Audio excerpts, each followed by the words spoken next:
Place-based education immerses students in local heritage, cultures, landscapes, opportunities, and experiences, using these as a foundation for the study of language arts, mathematics, social studies, science, and other subjects across the curriculum.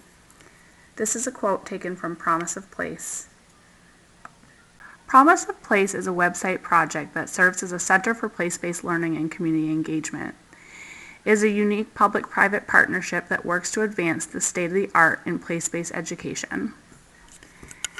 Its partners include Shelburne Farms of Vermont, National Park Service, New Hampshire Charitable Foundation, and the Forest Service. The podcast I have created is a compilation of 2 interviews with experienced place-based educators, Amy Braun of the Rochester Stockbridge Unified School District and Ken Benton of North Branch Nature Center.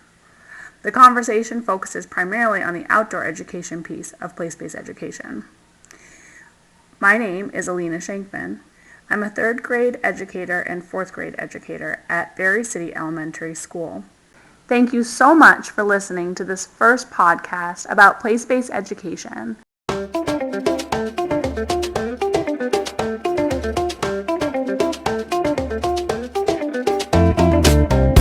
See, like what you remember. Oh, yeah.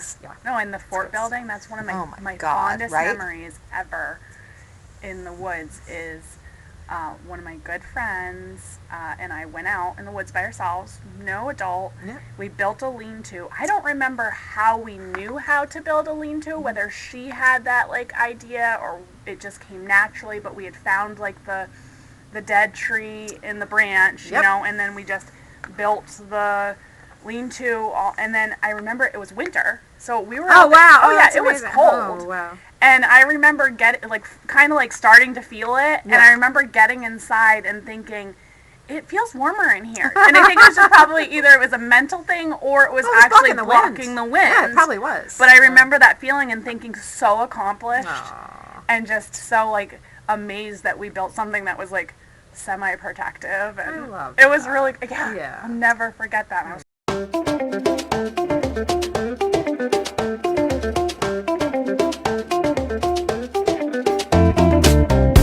Younger all outdoor schools. Right. Well, I think it's come from a couple different angles, actually, because there's the forest kindergarten, the walled kindergarten movement, and nice move, and where it's primarily started over in Europe, and then we've had a couple in the United States since the mid to late 70s. I think there was one in Massachusetts that was started in the late 70s. That was the second one in the country, and that's really taken off. But also, there's a lot of research done on the effectiveness of environmental education. I forget how long ago now, but where there was the big push in the 70s. And then the Save the Whales movement, and then the ozone layer, and all that big wave of environmental education, where it was kind of the big focus was on teaching awareness of the issue. Right. And then, so you're teaching the problem, and then the thought was then people would care about the problem and fix it. Right. And they discovered that was not working at all. And so now it's teaching the cares first. Exactly. And then connecting it to problems later, right? Exactly. Yep. So I think in my field, it's been a little bit more of that kind of push. Yep. And then in conjunction with the forest kindergarten movement and a whole bunch of other things that have all kind of coalesced and moved this direction. Yep. Yeah. Cool.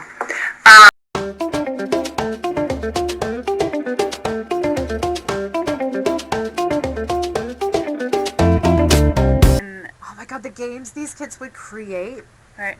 And there's as you go down towards the school, off to the right was this hill, and where in the winter the sun goes this way, bloop. Yep. And so there would be just enough sun to melt the stuff, and then it would freeze. So in the morning there was a crispy coating, and they created this game called Robot, and they would play this game.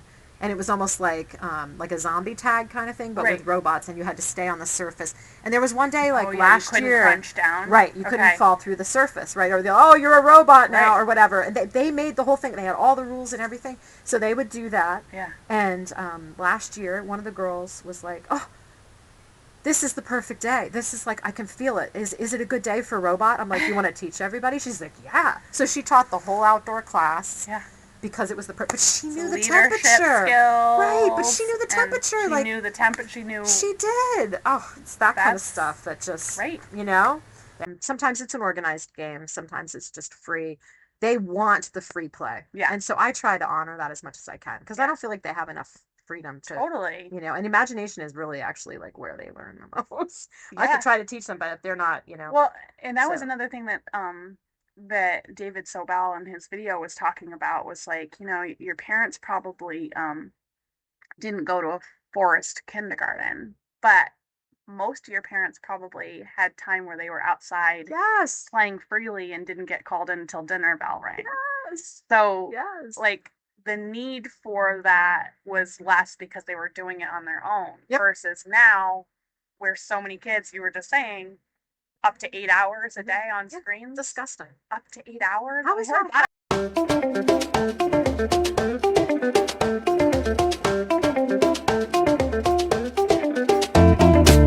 Emotionally, I would say. So we do a little bit of mindful breathing when they first come outside. And I'll teach a small mini lesson, maybe a 5-minute mini lesson, and that varies depending upon theme. And then they have about 25 minutes out in the woods. And then we come back and have a cup of tea, and then I send them back inside. So I would say I'm the teacher, but I really feel like I'm the guide, and nature's actually the one that's teaching. Mm-hmm. It's not really me. Teaching. Let's see. When I began to transfer instruction from inside into outside, was after I had taken a class at North Branch Nature Center. I started doing Forest Fridays with kindergarten. And I just started to notice how the kids were looking forward so much to Friday, like Forest Friday time. Mm-hmm. And I realized that I could do academics outside, so I started packing a bag with some academics, but mostly Forest Fridays was about play. And then COVID hit, and they said that the HVAC system was not safe. And so then I was like, okay, well, I'm not going to be in the building. And neither are these kindergarten and first graders. I had a K1 class that year. So we just went outside. So packed the bag every single day and just went outside. And that was an amazing experience. That their routine, they would come in and I'd have breakfast available outside, but they'd grab a sled and they'd spend the first few minutes every single day. So they wouldn't even want to touch their breakfast. They just wanted to go get some energy, burn some energy, play. Exactly. So they'd be sledding, they'd go down the hill maybe once or twice and then come over and eat a bite of the bagel and then keep going again, you know. It's just, they were just moving and it was a great way to start. You saying that? Exactly. Yeah, you think about what that space can offer you. The schedules, even with doing that, the schedules can be really tricky to have the appropriate amount of time to have those meaningful connections, because it can feel like the more rushed it feels, the more your connections are going to kind of be lost. Because what do we have? Just over an hour for you guys. Right, and even that feels crunched, and that ending process, we've had it happen sitting in a circle or standing in a circle and the 3 beats, we haven't even fit that in, and that rushed feeling, it takes away, I feel like, some of that, that pause that is important in the process. And so it's just a struggle of mine to think about, how can we make these schedules work more around these meaningful moments and and authentic learning experiences versus it being this siloed, gotta get to here, gotta get to here, Right. And I don't know if there's any good answer for that, because Small schools, yeah. honestly, smaller schools can get more time. That's been my experience working with Interesting. Dozens of schools. And here we are in this crisis situation in Vermont, where small schools are rapidly diminishing and being threatened. Right. And now there's coalitions being formed to try to fight for those small schools to be able to stay. It's interesting.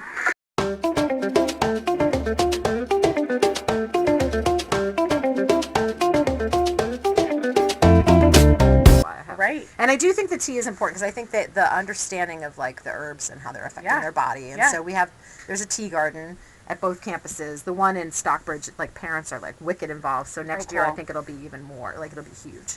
We were able to do that this year too. We have a garden that we have this amazing teacher in 4th grade who runs the garden, but every class participates in it, and we were able to harvest herbs in the fall, and we dehydrated them inside, and we had tea with it. So that was a really cool that's great stuff. So much fun. I'm grateful that we do it every day. I think it's important. Yeah, you know, it seems to be. So that's definitely part of every single day.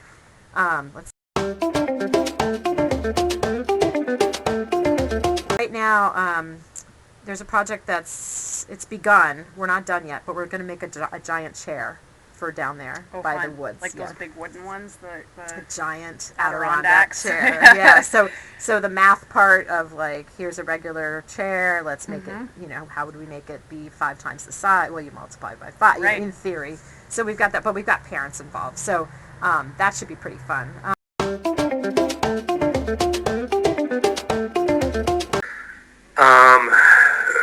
One of my favorite lessons that I've done is I was working with a 4th grade group, and they were looking at the NGSS standards and seeing there's like this whole sound wave standard and a couple standards that they have. We have it too. We have, Yep. And we were trying to figure out how do we do it during eco. And we made up an activity called Prunatune, where we found if you take a big white pine tree, it's got all the dead branches down below that's already shut off because the canopy shaded it out. You hit those branches and they make different notes depending on like the length, the thickness, all of that. And then if you actually take a saw and cut it to different lengths, you can change the note, what the pitch is.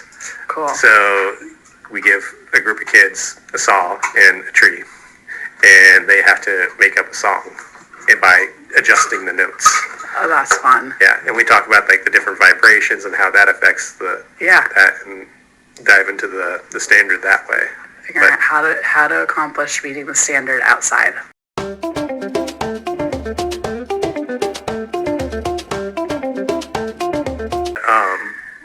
And we're focusing on topics that are immediately relevant to like that immediate space. I always try to teach based on what the landscape is giving me. So we have that firsthand experience and connection right away. Exactly. And it's not as abstract. Yeah, you can see it. You can see the fox tracks going through the schoolyard, right? You can't see the wolf tracks because they're not here. Right. Yep. But you can make those connections, right? Yep. So you can make the immediate connection to what's there, and then you can extrapolate that out as far as you want. Sure. But you have to have that immediate connection first, I think. And then with adults too, I think we try to do the same thing. We're focusing on the nature at hand.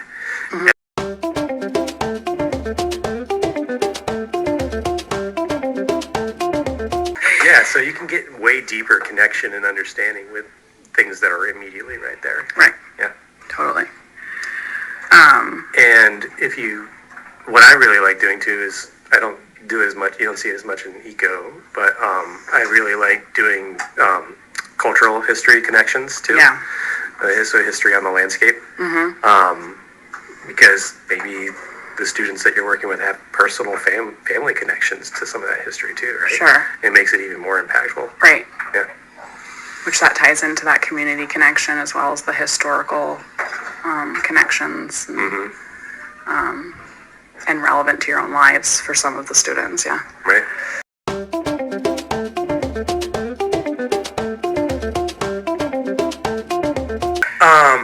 Some really great connections that we've done in the past was with retired teachers or retired educators of some sort. At Moortown School, when I first started doing eco there was a retired librarian that would come out with us every time as a volunteer, as an adult volunteer. And he was somebody who was like a grandfather figure out in the woods, which was awesome. And he played guitar and stuff and would like bring his guitar at like different festivals and stuff. It was so cool. So bringing in a different generation and those that already have experience with working with kids in education. Yeah.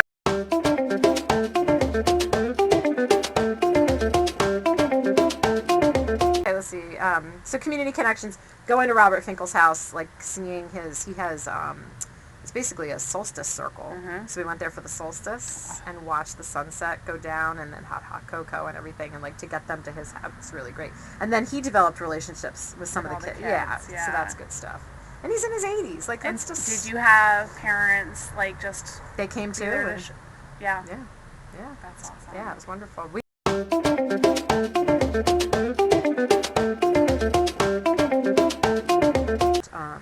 She would pick her daughter up every day at 1 because they were allowed to during COVID. And when we were outside, so like beginning of the year, like she was complaining constantly to the principal, like, I can't believe they have to be outside the whole time. And she was really angry, like pissed off. Yeah. And then by the end of the year, like her daughter was staying till the end of the day consistently. Yeah. And the following year, I was just walking up Brook Street, walked past your parents' house, went up past their house, and she was outside with her daughter, and she was like, can I talk to you for a second? I was like, sure. She's like, I really didn't understand what you were doing, but I get it now. And she's like, and it was good for her.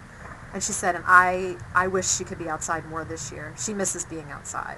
So it took the not having it. And also, like, sounds like you didn't fight with I didn't her fight about with it. her. I was there just was like, no push, there was no, like, forcing of it. No. And then just, like, naturally came around on her own to see the benefits of it.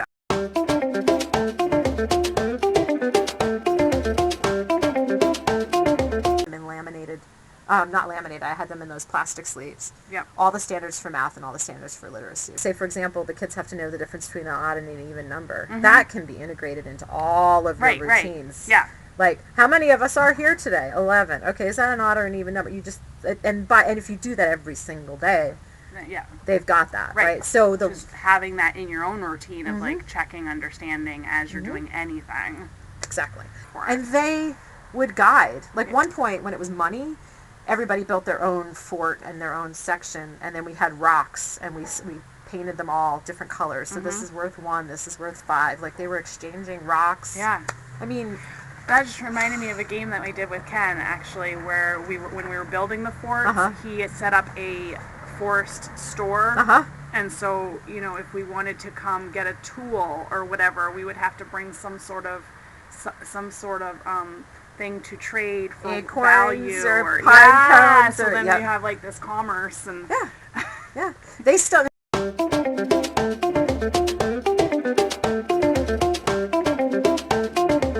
That's awesome, and that's fun. Yeah, right. It's just really fun, and that's kind of like my style in a nutshell. I think, like, all right, we have to cover this thing. How do we make it as fun as possible first? Yep. Because if I'm not having fun, the kids aren't going to have fun. Sure. And then also, how do we make it like immediately pertinent to these kids too? Yeah, and I mean that's like the elements of backward design. Figuring out the standard and then figuring out how you're going to meet that through what you have and what you want to see the kids doing. Right.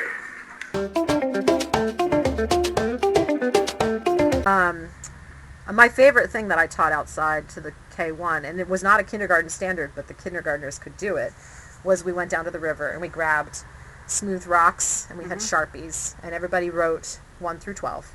And then we put them down. I had tires and I had a circle piece of wood that was everybody's like desk basically. Yeah. So they put the rocks out. So we learned 12 goes here, 3 goes here, 6 goes here, 9 is here. And then what would be in between? Sure. The 12 and the 3, 1 and the 2. And so they'd put out all their, so they would set up their clocks. And then we had longer sticks, shorter sticks. And I'd say, everybody set your clock for 3 o'clock. And they would, but I had to teach them and songs and all that stuff. But building that. Building their clock but the versus kids just looking at one. Exactly. Yeah.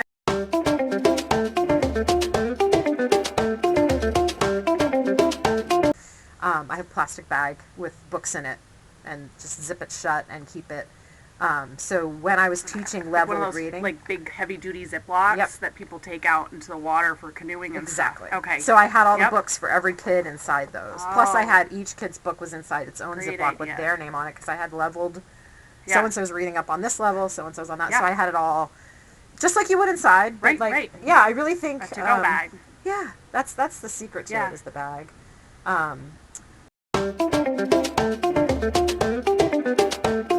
the K1 class that I have are now 4th and 5th grade. And I had a teacher in Rochester, because I wasn't in Stockbridge at the time. It was Rochester. But this teacher said, all the kids you had outside, their math scores are like through the roof. How did you do that? I'm like, we were constantly, like, even if they were running, I would say, okay, you're going to run up and down the hill 5 times. Right. And so they'd run up and down, is that odd or is that even? They knew clockwise and counterclockwise because I'd have them, we had a heater that we did math under. So I had them run around every morning. I'd say, okay, should we go clockwise or counterclockwise today? And they knew their directions, north, south, east, west. Like, just the stuff it's just built in when you're moving around. Yes. So concrete. So concrete. I brought out Unifix cubes. I had all that stuff. I did their basic math skills were built outside. And so and now their test scores are like way up. And they all read really well. That's what I was about to ask.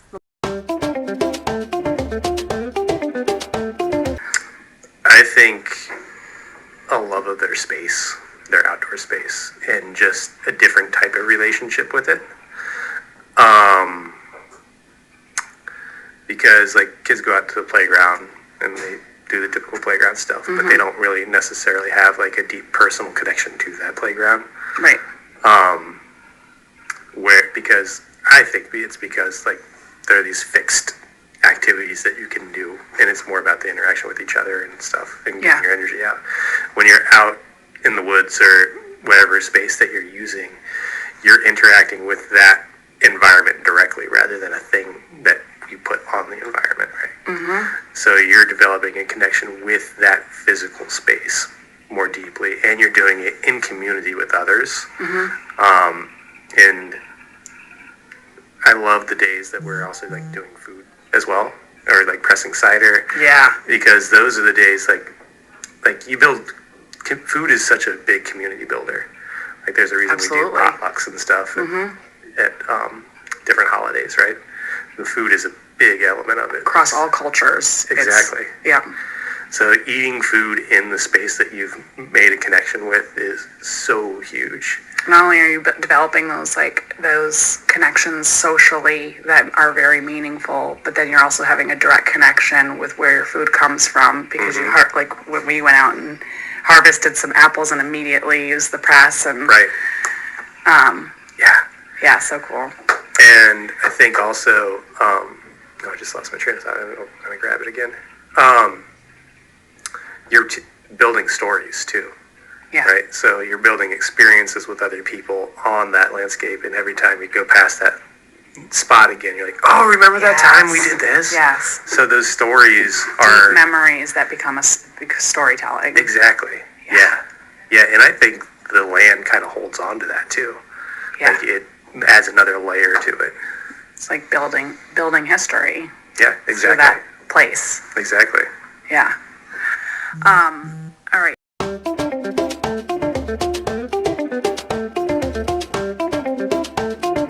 Just teacher transitions to accomplishing. I would say to transition from being an indoor teacher to an outdoor teacher, a teacher should just practice, bring a backpack with a book, and go out and sit and read a book to kids outside. Yeah. Doesn't matter what temperature it is. Just pick one thing, like just that one simple activity that.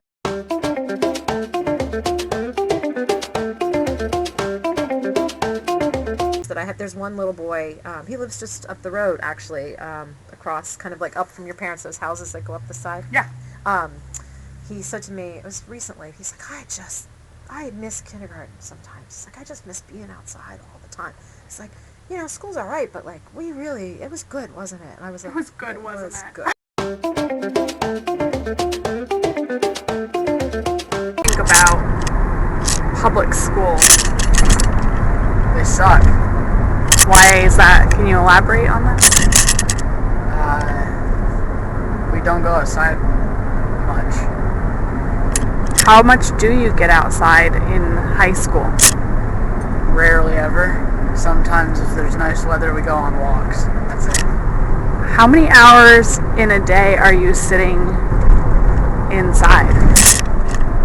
Like 6 out of 6 hours. 6 hours of inside, and how much of that time are you sitting down and not being active? Like 5 That does suck. Yeah. Thank you again for listening to this podcast on place-based education. This has been an incredible experience and invaluable experience listening to what other educators and teachers have had to say about their own experiences and their own journey in place-based education and outdoor education. I hope to continue these conversations and get the information out there for teachers and educators to really understand the benefits to students and adults, community, and environment. The impact is huge and the benefits are great.